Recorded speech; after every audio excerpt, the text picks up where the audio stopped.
लगता है अपने आंगन में, तो सभी को अच्छा लगता है। मुझे भी अच्छा लगता है जब मैं आज़मगढ़ में शूट करता हूँ, अपने गृह जनपद में। एक अलग खुशी होती है। जी। और जैसे कि आपका लुक है तो कुछ अलग धमाल मचाने वाले फ़िल्म का नाम भी कहीं पंचायत से जुड़ा हुआ है। मुखिया का पंचायत साम्राज्य फ़िल्म का नाम है। अच्छा अलग नाम है, थोड़ा-सा रूटीन नाम से अलग है।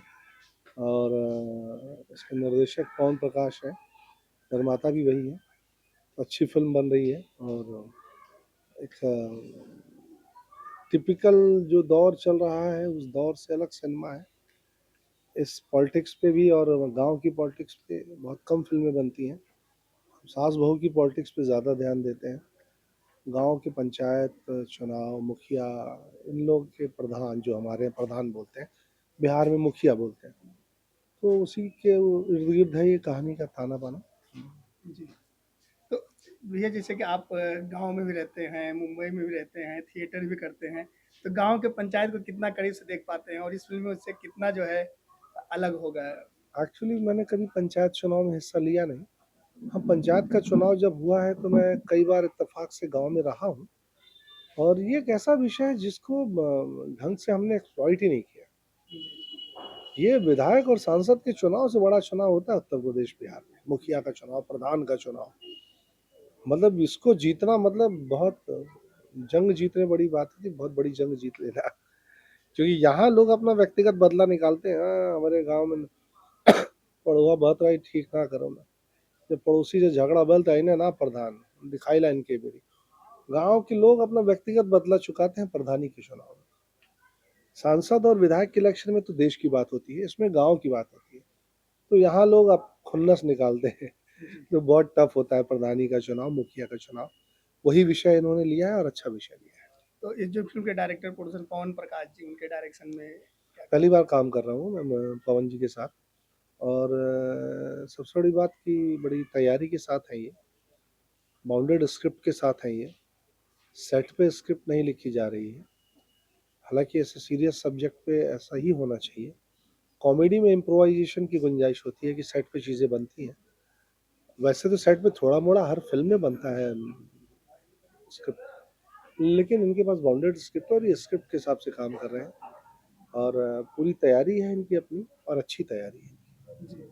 तो कितना अलग सिनेमा बनने वाला होगा जिससे कि आपका हमेशा हीरोइनों से पाला पड़ता रहता है, इसमें भी ऋचा दीक्षित आपके अपोज़िट। बहू है मेरी ऋचा दीक्षित इसमें, ससुर-बहू का वो है और मुखिया की लड़ाई है और ऋचा जी बहुत टैलेंटेड एक्टर हैं, उनके कंधे पे है सिनेमा, थोड़ा बहुत हमारे कंधे पे भी है और पवन जी की बड़ी इच्छा थी कि मैं ससुर का रोल मैं करूँ, तो किरदार बहुत अच्छा है और बहुत इमोशन है उसके, मतलब बहुत ट्विस्ट है उसके कैरेक्टर में।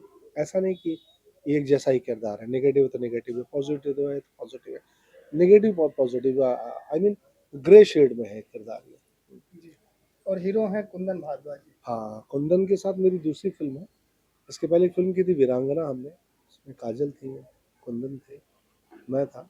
उसके बाद कुंदन के साथ ही मेरी सेकंड मूवी है। बहुत तो टैलेंटेड है, खूबसूरत, लंबे-चौड़े, हैंडसम बॉय है वो। हुँ, तो कह सकते हैं एक हीरो पर्सनैलिटी के साथ इंडस्ट्री में। हाँ, बहुत अच्छी पर्सनैलिटी है उनकी, मतलब हीरो की जो रिक्वायरमेंट होती है कि हीरो ऐसा होना चाहिए, उस रिक्वायरमेंट में बिल्कुल खरे उतरते हैं। तो इस फ़िल्म से क्या समाज को मैसेज जाने वाला है और भोजपुरी सिनेमा को एक नया क्या मिलेगा? एक्चुअली इस फ़िल्म में मैसेज तो है, बहुत अच्छा मैसेज है कि जो मुखिया बनते हैं, जो प्रधान चुने जाते हैं, वो अपनी भलाई के लिए नहीं, गाँव वालों की भलाई के लिए चुने जाते हैं। हम भटक जाते हैं दरअसल, हम अपनी भलाई पे ध्यान देने लगते हैं। तो अगर गाँव ने आपको चुना है, तो गाँव ने आपको अपना नेता चुना है, मुखिया चुना है, प्रधान चुना है, तो वो गाँव की भलाई के लिए चुना है। अब अपनी भलाई नहीं, हम अपना घर-बार और गाड़ी बनाने लगते हैं। उनके लिए चाहिए ना, उनकी बेसिक ज़रूरतें, उनकी जो आम लाइफ़ की जो ज़रूरतें हैं, उनको पूरा करिए। उनके लिए सरकार पैसे दे रही है और जो सरकार पैसे उनके लिए दे रही है, वो उन तक पहुँचना चाहिए। अगर नहीं पहुँच रहा है, तो फिर प्रॉब्लम कहीं प्रधान में या मुखिया में है। यही ऐसे ही कुछ अ, संदर्भ को टच करता हुआ सब्जेक्ट है ये। तो भैया बात करें जैसे कि भोजपुरी सिनेमा में एक कहावत था कि रियल सिनेमा नहीं बनता है, कहानियाँ नहीं हैं, जो कि भोजपुरी में ढेर सारे सब्जेक्ट हैं, तो कहीं न कहीं कह सकते हैं कि अब रियल की सिनेमा और रियल कहानी की तरफ भोजपुरी सिनेमा बढ़ रहा है, जैसे अभी इस फ़िल्म में बता रहे हैं। देखिए रियल जिस हम रियलिस्टिक पैटर्न की जो बात करते हैं, जिस सिनेमा की बात करते हैं, या हम फ़िल्मी भाषा में कहें तो ऑफबीट सिनेमा, ऑफबीट सब्जेक्ट। ये ऑफबीट सब्जेक्ट है, लेकिन कमर्शियल वे में बनाया जा रहा है। इसमें गाने भी हैं। देखिए एंटरटेनमेंट तो बहुत ज़रूरी है।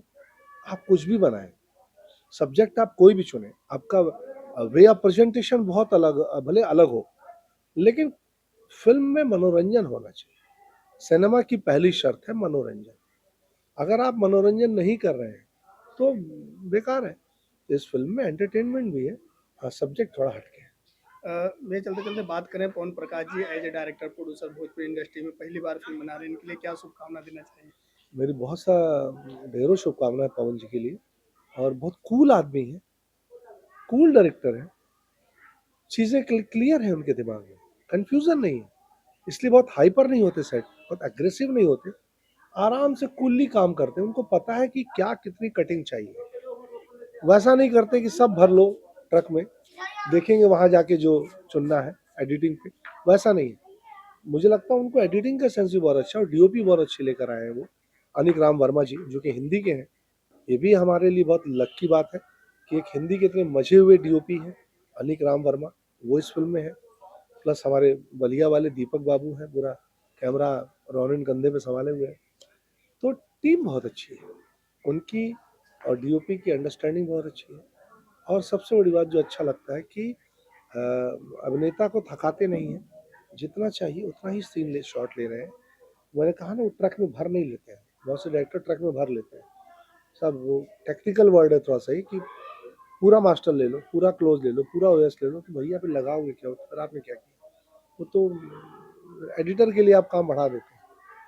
तो सुलझे हुए निर्देशक हैं और अच्छा लग रहा है इनके साथ। भैया बात करें जैसे कि आप हमेशा जो है भोजपुरी सिनेमा कुछ अलग करते हैं और अलग करने की कोशिश होती है। तो ऐसे में जो है आप विलेन भी करते हैं, पॉजिटिव रोल भी करते हैं, हीरोइन के हीरो बनते हैं। चांदनी सिंह के साथ कई फ़िल्में एज़ ए हीरो आप कर चुके हैं। अब ऋचा जी के साथ कहीं न कहीं पैरेलल आ रहे हैं। तो ये हीरोइन और आपका जो कैरेक्टर है कहीं विलेन में हीरो छुपा हुआ है, क्या कहना चाहेंगे इसमें?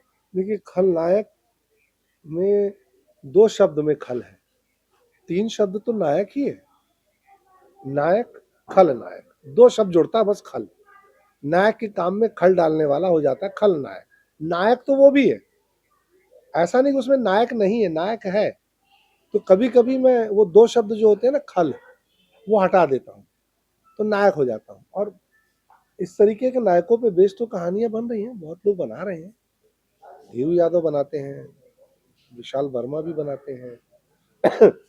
तो ये वैसा नायक नहीं है, जो नायक मैं कर रहा हूँ आजकल, वो कहानी में नायक है, वो गाना गाने वाला नायक नहीं है, वो पेड़ों के आसपास हीरोइन के साथ नाचने वाला नायक नहीं है। वो आम ज़िंदगी का किरदार है, जो आम ज़िंदगी की कठिनाइयों को, तकलीफ़ों को महसूस करता हुआ, उनसे लड़ता हुआ कहानी के साथ आगे बढ़ता है। जी।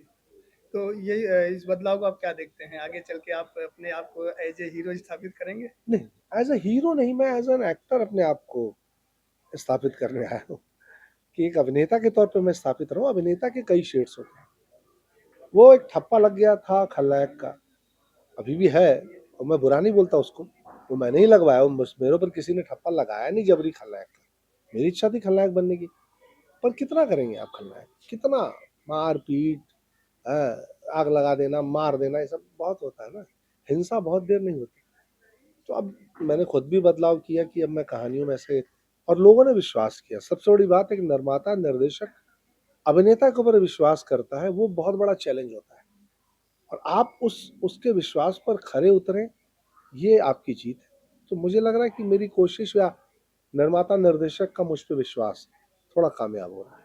ऑडियंस क्या कहेगा भैया? मैं अपनी ऑडियंस से ही कहूँगा कि आप लोग के माध्यम से, आप लोग जो अपने चैनल के माध्यम से भोजपुरी को प्रमोट कर रहे हैं रामचंद्र जी, तो हमारी ऑडियंस भी भोजपुरी सिनेमा के प्रति अपना प्यार बनाए रखे।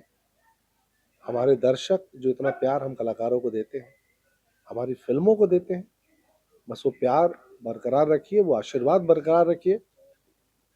उम्मीद करता हूँ भोजपुरी सिनेमा दिन दूनी रात चौगुनी तरक्की करे।